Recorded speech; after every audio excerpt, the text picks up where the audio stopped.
제목을 한번 따라해 보실까요? 시작. 우리는 을입니다. 예. 을입니다. 무슨 말인지 알죠? 예, 우리들은 갑이 아니란 말이에요. 우리들은 갑이 아니라서 갑질을 하면 안 된다는 뜻이 되는 것이죠. 예. 우리들은 을입니다. 언제든지 을로서 을의 역할을 감당해야 된다. 이런 제목이에요.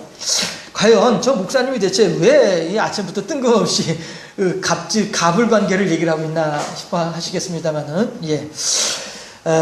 잠깐, 예. 그 부분은 내려놓고 또 이웃들을 향해서 옆에 있는 사람들을 향해서 축복하는 시간을 갖도록 하겠습니다. 예. 가을이에요. 그쵸? 예. 지난주에 보니까 어떤 논은 벌써 누렇게 익었더라고요. 예. 누렇게 익은 논도 있더라고. 예. 함께 우리가 옆에 있는 사람들을 위해서 축복할 때, 예, 당신의 인생에도 열매가 더욱더 풍성하기를 바랍니다 하는 마음으로, 당신의 인생에도 신앙의 열매가 더욱더 풍성할 수 있기를 바랍니다 하는 마음으로 빛을 선포하고 복을 선포하도록 하겠습니다. 빛이 있으라, 빛이 있으라. 예. 근데 여러분들이 뭐 별로 이렇게 기뻐한 것 같지가 않아요. 너 복 받는 것보다 내 복 받는 게 더 좋다 싶은 그런 마음들이신 것 같아. 예수님께서 그러시잖아요. 어느 마을에 들어가든지 마음껏 그 마을을, 그 집을 위해서 복을 빌어주라 이거예요. 해서 그 집이 그 빈 복에 받을만 하면은 복이 그들에게 갈 것이고, 그들에게 받을만 하지 못하면 너에게 갈 거야. 그러니까 결코 손해보는 일이 없어. 그러니까 열심히 복을 빌어. 이렇게 말씀하셨단 말씀이에요. 예. 딱 보면서 저 사람이 지금 내가 빈 복을 받을만 한가? 못 받을 것 같은데? 옳지, 그럼 나한테 오겠거니? 싶을 때는 더 그냥 강력하게, 예, 선포를 해버리시네요. 예. 그러면은 도리어 여러분들한테 은혜가 될 줄로 믿습니다. 아멘이시죠? 별로 이렇게 별로이신 것 같아. 예. 목사가 하는 말을 별로 이렇게 하시는 것 같아요. 예. 예, 오순절 13번째 주일이에요. 계속 오순절 들어서 성령의 성도를 견인하는 내용에 대해서 짤막짤막한 이야기들을 하고 있는데요. 예, 성령은요, 우리로 하여금 눈에 보이는 것에만 창념할 것이 아니라 보이지 않는 내면을 통해서 하나님 앞에서 참다운 나의 모습을 보게 해주신다라고 하는 것이 또한 성령의 성도를 견인하는 모습이다 하는 것입니다. 우리가 이제 지난 주간 동안에 애니어그램이라고 하는 것을 다루어 보았고요. 내일과 모레 동안에도 또 애니어그램을 또 계속 이어서 하게 될 터인데요. 애니어그램을 하는 이유와 목적은요, 나를 보기 위함이에요. 예. 내 모습이 어떠한가를 보기 위해서 애니어그램을 하게 되는 것이거든요. 성령께서도 우리들에게 하나님 앞에서 너의 본 모습이 무엇인지를 볼 수 있도록 하신 분이 성령이시다 하는 것이죠. 하나님 성령께서 성도를 견인을 할 때에도, 예, 그 모습을 볼 때에 오호라 나는 곤고한 자로다. 이 사망의 몸에서 누가 나를 건져내랴. 바울이 성령의 교통하심을 따라서 하나님 앞에서 자기의 본 모습을 보니까, 아이고야, 나는 내 나름대로 잘 살아온 줄로 알았는데 하나님 앞에서 내 본 모습을 보니까, 어이구야, 나야말로 죽음에 임박한 사람이고 나야말로 죽어 마땅한 자로구나 하는 사실을 알게 된다는 것이죠. 이 곤고한 몸에서 누가 나를 구원하랴 라고 하는 고통과 하소연을 한 사람이 사도 바울이더라라고 하는 것이에요. 우리들의 본질을 본다고 하는 것은 그만큼 중요해요. 내가 나의 본 모습을 볼 때에 죄악이 관영하는 곳에 하나님의 은혜가 넘쳤도다라고 하는 바울의 말씀이 이해가 될 거예요. 야, 내가 이렇게 죄인인데, 내가 이렇게 큰 죄인인데, 이런 내가 하나님께서 구원해 주셨다니, 이런 나를 하나님께서 살려주셨다니, 죄악이 관영하는 곳에 내 죄의 부피를 아는 만큼 하나님의 베풀어 주신 사랑과 은혜가 더욱더 커진다라고 하는 사실이죠. 그것을 위해서라도, 우리가 성령 충만을 위해서라도 우리들의 본 모습을 볼 수 있어야 되겠다. 성령은 성도의 본 모습을 볼 수 있도록 성령께서는 성도를 견인해 주고 계시더라 하는 사실을 우리들의 마음에 꼭 새길 수 있으면 좋겠어요. 베드로가 그랬거든요. 오늘 본문에 나타난 이 베드로가 하나님 앞에서 자기의 본 모습을 알지 못하다 보니까 엉뚱한 짓을 하고 있는 거란 말씀이에요. 반면에 예수님은 하나님 앞에서 자기의 본 모습을 정확하게 알고 있기 때문에 사탄아 물러가라, 너는 나를 넘어지게 한 자로다 라고 하면서 베드로의 엉뚱한 짓을 하는 것을 브레이크를 걸어줄 수 있는 거였단 말이죠. 만약에 예수님께서 그럴 일은 전혀 없지만은 가정을 해서 얘기를 해보자면, 예수님께서도 마찬가지로 하나님 앞에서 당신의 본 모습을 알지 못했다고 한다면 베드로가 선생님 걱정하지 마세요, 내가 반드시 선생님을 지켜드리겠습니다 라고 한 말을 들을 때에, 야 베드로야 든든하구나, 너 같은 사람이 나의 수제자라고 하니 내가 너무너무 든든하다 이랬을 거예요. 그렇지만 그렇게 해서는 하나님의 일이 이루어지지 않거든요. 그렇게 해서는 하나님의 사명이, 하나님의 계획이 완성되어지지 않거든요. 그러기 때문에 예수님께서는 베드로를 브레이크를 걸어서 좀 절제시키고 자제시키고 그의 마음을 이렇게 좀 턴다운 시켜줄, 이렇게 좀 진정시킬 필요가 있었던 거예요. 그러니까 예수님께서 과격하게 베드로에게, 왜? 과격하면 과격할 수밖에 없죠. 자동차 속도가 빠르면은 브레이크를 급하게 밟을 수밖에 없는 거예요. 자동차 속도가 빠르지 않으면 브레이크를 천천히 밟아도 되지만 속도가 빠르면 그 브레이크도 급하게 밟아야 되는 거예요. 그런 것처럼 베드로의 속도를 멈추기 위해서는 예수님께서 사탄아라고 외치면서까지 베드로에게 강력하게 브레이크를 걸 수밖에 없는 상황이었던 것이죠. 그만큼 베드로는 어떤 사람이에요? 하나님 앞에서 자기의 본 모습을 모르고 있는 사람이었다는 것이죠. 이제 오늘 본문을 하나하나 풀어가면서 이러한 결론적으로 내려진 이 모습에 대해서 과연 목사님이 왜 저렇게 얘기를 할까 하는 것을 한번 잘 살펴볼 수 있기를 바랍니다. 요즘 신문을 보거나 뉴스를 보게 되면은요, 요 근래 들어서, 요 몇 년 사이에 들어서 우리들에게 새롭게 다가오는 말이 하나가 있습니다. 그런데 그 말은 사실은 우리들한테는 너무나도 가슴 아픈 말로 다가오고 있지요. 이른바 갑질이라고 하는 말이에요. 그렇죠? 예, 해서 이 갑질이라고 하는 말이 뭐예요? 예를 들어서 본사 대리가 본사 대리 하게 되면 뭐 회사에서 별로 이렇게 그 위세도 없는, 권세도 없는 이런 사람이 본사 대리잖아요. 그런데 이 본사 대리가 하청업체 와가지고 사장한테 도리어 큰 소리 치는 거예요. 그래도 이 하청업체 사장은 그래도 직원 수십 명 거느리고 있는 사장인데도 불구하고 본사 대리는 자기 밑에 부하 직원이라고 하면 한 서너 명밖에 없는 사람인데도 불구하고 본사 대리이기 때문에 그 권세를 가지고 하청업체 사장한테 와서 자기보다 나이도 많고 말이에요. 사회 경험도 많고 이런 사람인데도 불구하고 하청업체 사장한테 도리어 막 큰 소리 빵빵 치면서 말이죠. 닥달하면서 막 닦아 세우고 막 이렇게 하는 일들이 있어진다는 것이죠. 그게 이른바 갑질인 거예요. 본사 직원이라고 하는 권세를 가지고 하청업체 사장을 못 살게 구는 이것이 갑질이다라고 하는 것이죠. 그리고는 요즘엔 그런 일이 없겠지만 신문에 뉴스에 나왔잖아요. 뇌물 요구하고 시시때 철철마다 이렇게 떡값 같은 거 요구하고 대놓고 요구하고 이런 일들도 갑질에 있었더라 하는 것이죠. 내게 있는 알량한 권세를 가지고 본사에 들어가면 또다시 깨갱할 수밖에 없는 그러한 알량한 권세 그거 하나 가지고서 사람들 앞에 와가지고 횡포를 가하면서 폭행을 가하면서 본인은 통쾌하게 여기는 거죠. 아이고 속이 시원하다. 내가 본사에 들어가면 말이야 층층 시야에 말이야 눈치 볼 사람들밖에 없는데 내가 그래도 하청 회사에 나오면 내가 이렇게 길을 편대니까 이러면서 말이죠. 나는 기분 좋을지 몰라도 그 일을 당하는 그 사람은 온갖 수모를 겪으면서 심지어는 자살의 유혹까지 겪고 실제로 죽기도 하잖아요.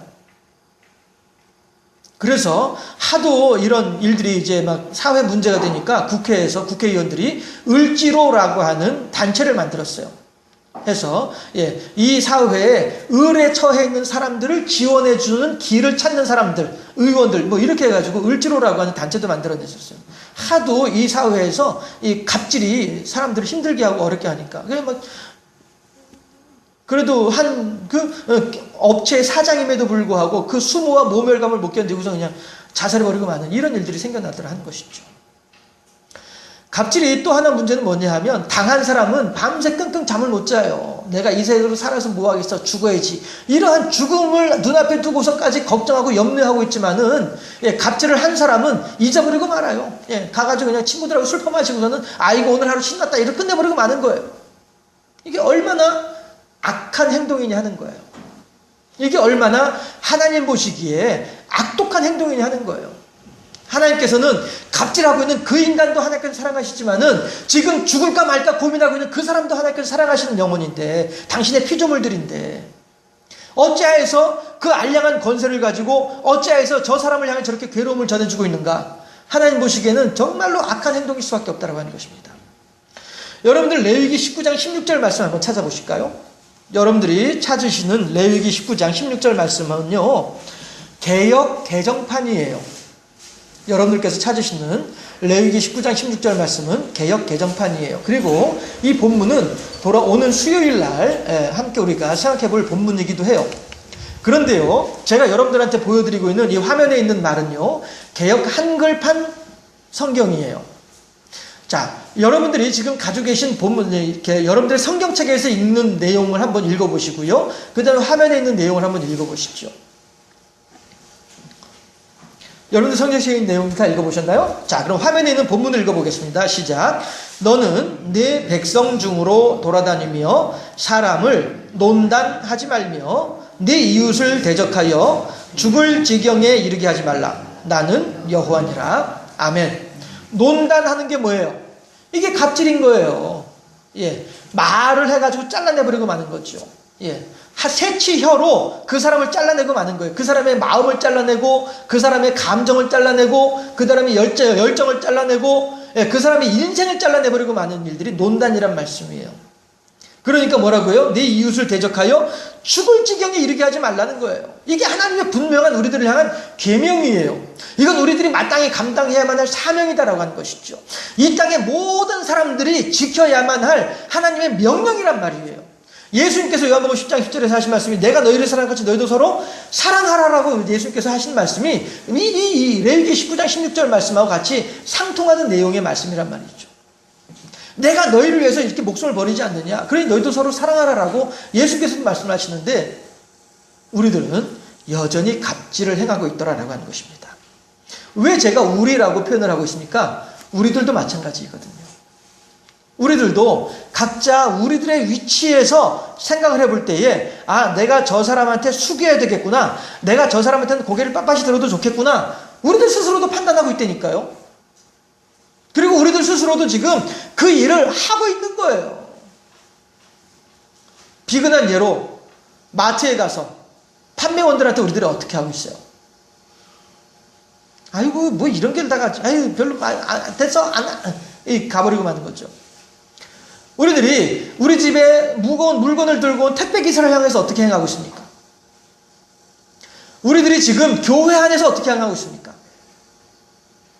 우리들은요, 우리들 마찬가지로 우리들이 살아가고 있는 처지 속에서 우리들의 삶의 환경 속에서 우리들도 지금 알게 모르게 갑질을 행하고 있어요. 문제는 뭐냐 하면 내가 지금 갑질을 행했다라고 하는 사실조차도 모르고 살아가는 것이 이것이 문제라는 것이죠. 베드로가 지금 하나님 앞에서 갑질을 하고 있어요. 예수님 앞에서 지금 갑질을 하고 있어요. 그럼에도 불구하고 본인은 예수님을 향해서 갑질하는 것에 대해서 알지 못하고 있더라라고 하는 거예요. 따라합시다. 우리는 의리입니다. 시작. 왜 이렇게 목소리가 작으세요? 아침들 안 잡수셨어요? 충격받으셨어요? 다시 한번 시작. 우리는 의리입니다. 우리는요, 의리예요. 우리들 스스로가 갑이라고 여겨지는 그 순간 우리들은 하나님을 향하여서 교만이라고 하는 죄악 가운데 빠지게 되더라는 거예요. 우리들 스스로가 나도 모르게 갑질의 현장 속에 들어가는 그 순간에 예수 그리스도의 십자가를 무력화시켜버리고 마는 엄청난 죄를 범하게 되고 말더라라고 하는 사실을 우리들은 마음에 깊이 새겨야 돼요. 한 번 더 따라 하실까요? 당신이 나보다 낫습니다. 그 말은 다시 말하면 당신은 나에게 있어서 갑이고 나는 당신의 을입니다. 이런 뜻이 되죠. 당신은 나의 갑입니다. 시작. 예. 우리들은 서로가 당신은 나의 갑입니다라고 여길 수 있어야 돼요. 이것이 빌립보서에서 하시는 예수님의 말씀이란 말이죠. 그는 근본 하나님의 본체시나 자기를 스스로 종으로 여겨 자기를 비워 종의 형체를 가지고 이 땅에 내려와서 모든 사람들을 위하여서 대속물로 당신을 희생시키셨던 그분이 바로 예수님이었더라는 거예요. 하나님의 본체임에도 불구하고 하나님과 동등됨을 취할 것으로 여기지 아니하시고 스스로 자기를 낮추어서 자기를 비워서 종의 형체를 가지고 내려오신 분이 예수님이다라고 우리들에게 얘기를 하고 있단 말이에요. 이렇게 얼마든지 갑일 수 있음에도 불구하고 스스로를 낮춰서 을이 되어주신 분이 예수님이신데 그 예수님을 믿노라라고 하면서 그 예수님을 따르노라라고 하면서 그 예수님을 의지하노라라고 하면서 우리들은 예수님을 한쪽으로 제껴두고 우리들은 우리들이 할 수 있는 최선을 다해서 갑질에 열심을 내고 있는 사람들이 우리들은 아니겠느냐라고 하는 사실을 다시 한번 살펴보자는 것입니다. 예수님께서 오늘 본문을 보게 되면은요, 베드로뿐 아니라 여러 제자들을 향하여서 내가 이제 예루살렘에 올라가서 대제사장들과 서기관들과 바리새인들에게 붙잡혀서 죽게 될 것이다. 이것을 말씀을 하세요. 그랬더니 여러분들한테 자주 말씀드렸죠. 이 순간에 베드로는 어떤 마음이에요? 이렇게 되는 거야. 아니 이 양반이 죽으면 나는 어떻게 하라고. 이게 베드로의 그 순간 떠오르는 생각이었단 말씀이에요. 지난 애니어그램 하면서 자주 얘기했던 무의식 중에서 나도 모르게 확 올라오는 그것. 예. 아니 이 양반이 지금 미쳤나, 이 양반이 정신 없나, 왜 이런 지금 이런 쓸데없는 소리를 하고 있는 거야. 지금 온 나라 사람들이 다 지금 이 예수님만을 바라보면서 예수님을 추앙하고 있는데, 예수님이 백성들 앞에서 여러분들이요 오늘부터 내가 당신들의 왕입니다 한마디만 하더라도 모든 사람들이 이 사람을 왕으로 세워가지고 그렇게 할 텐데, 그러면은 이 사람이 왕이 되면 나는 그 자리에서 한 자리 차지해서 떵떵거리면서 할 수 있는데, 내가 그거 하나 바라보고서 지금까지 3년 동안 말이야 이렇게 이 양반 쫓아다녔는데 말이야 지금 뭐 하자는 거야. 여기서 죽어? 너 혼자 죽어? 네 인생뿐이야? 내 인생은 어떻게 할 것이야? 이게 베드로의 생각이었단 말이에요. 너는 너 하나 죽으면서 끝날지 몰라도 내 인생은 어떻게 되는 거냐 말이야. 이게 베드로의 생각이었단 말씀이죠. 갑이 뭡니까? 갑이. 내 마음대로 너를 내 마음대로 할 수 있어. 이게 갑이에요. 내가 하고 싶은 대로 너한테 할 수 있어. 이게 갑이에요. 내가 너한테 소리 지르고 내가 너한테 욕을 하더라도 넌 나한테 꼼짝 못해. 이렇게 생각하고 있는 사람이 갑이에요.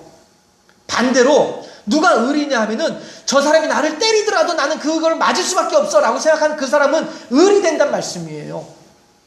다시 말해서 예수님께서 내가 이제 예루살렘에 올라가서 이렇게 해가지고 고난을 당해서 죽을 것이다 라고 하는 말을 들었을 때에 베드로는 어떻게 생각했냐면은 안 돼! 오늘 본문에서 22절에서 항변했다고 하잖아요. 항변. 항변이 뭡니까? 저항해가지고 외치는 거예요. 저항해서 소리 지르는 거예요. 감히 누구한테요? 예수님을 향해서.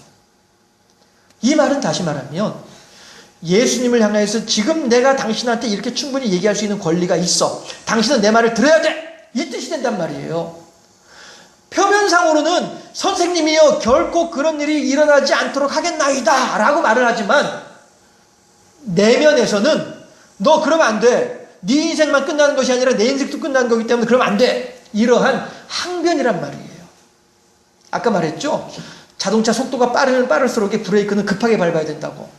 예수님께서는 베드로의 그런 속마음을 다 알고 있는 거예요. 지금 예수님께서는 베드로는 감히 예수님을 향해서 갑질을 하고 있는 거예요. 내가 지금 당신 때문에 바친 세월이 3년 세월인데 당신 3년 세월, 내 3년 세월 어떻게 보상할 거야? 너 하나 죽으면 끝날지 몰라도 내 3년 세월 어떻게 할 거야? 이것을 가지고 지금 예수님을 향해서 갑질을 하고 있는 게 베드로란 말이에요. 말은 부드럽게 나올런지 몰라도 예수님께서 그것을 분명히 알고 계셨기 때문에 사탄아 물러가라 너는 나를 넘어지게 한 자로다라고 하면서 베드로를 꽉 눌러가지고서 절제시키고 있는 거예요. 갑자기 선생님으로부터 사탄이라는 소리를 들으니까 베드로도 움찔 놀랐죠. 그리고서 그제서야 비로소 정신을 차리죠. 아, 나는 예수님 앞에서 의리구나. 이걸 알게 되는 거죠. 우리들 마찬가지로 우리들의 삶의 현장 가운데서 맞닥뜨리는 모든 상황에 대하여서 하나님을 향해 뭐라고 우리들은 하고 있습니까? 하나님을 향해서 갑질하고 있지 않습니까? 아니, 하나님을 향해서 갑질인 척 흉내내고 있는 우리들 아니에요? 그 죄란 말씀이에요. 어찌 감히 하나님을 하시는 일이 우리들이 하나님이 하시는 일을 우리들 마음대로 조종할 수 있다고 생각을 합니까? 어찌 우리가 감히 하나님을 위해서 눈을 부라릴 수 있다고 생각을 합니까? 우리들은 말로는 그렇게 하지 않죠. 어떻게 감히 그렇게 해요? 그러나 우리들의 실생활 속에서 그것이 나타나고 있거든요. 가만히 한번 생각을 해보세요. 나의 삶을 생각을 해보세요. 내가 미처 나도 모르게 지나가 버리고 말았던 그 일들, 그 순간들을 한번 돌아보세요. 내가 얼마나 하나님을 향해서 갑질을 했던가.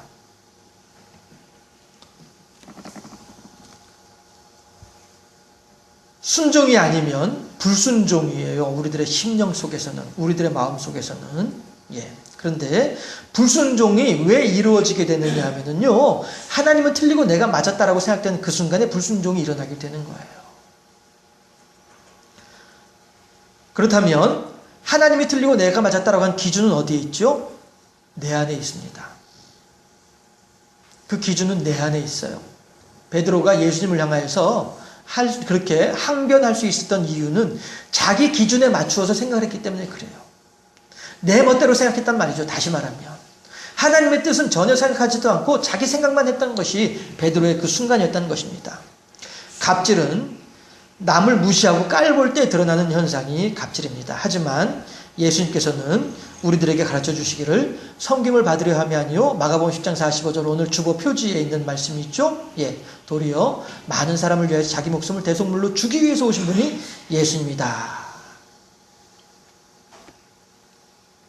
당신이 갑의 위치에 있음에도 불구하고 스스로 의리 되신 분이 예수님이다. 그렇게 당신의 몸소 실천하심으로 우리들에게도 그러니 너희들도 나를 따라서 의리 되기를 주저하지 말아라. 어떻게 해요? 하나님을 향하여서 또한 다른 사람들을 향하여서. 누가 보더라도 틀린 사람은 나이고요. 예수님은 항상 옳으신 분이심에도 불구하고 당신의 옳음을 포기하고 대신 나를 옳은 사람으로 만들고자 하신 분이 예수님이었다는 것이죠.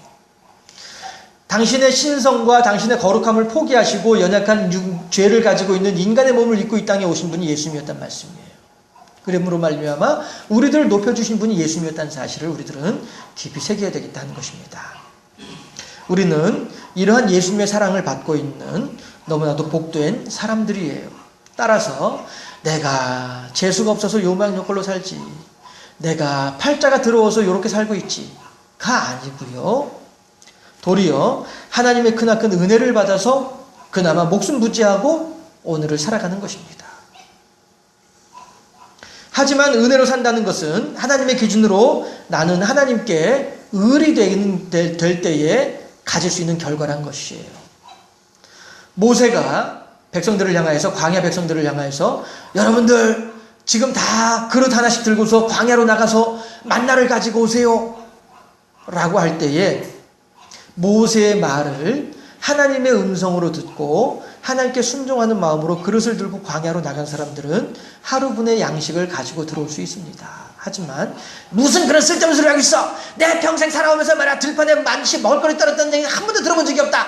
길거리를 하루 왼종일 눈을 씻고서 찾아다니고 돌아다니고 말이야 떨어진 돈 하나 찾을 수 있나. 무슨 밖에 나가면서 사막 한가운데 무슨 먹을거리가 있다고 그래. 내 평생 그런 적을 경험해 본 적이 없다 하고서 안 나가게 되면 그 사람은 어떻게 되는 거예요? 평생 만나 먹지도 못하고 그냥 굶어 죽고 마는 그런 말씀이죠. 따라서 우리들은요, 요모양요꼴로 사는 것이 아니라 이만큼 갖춰놓고 사는 거예요.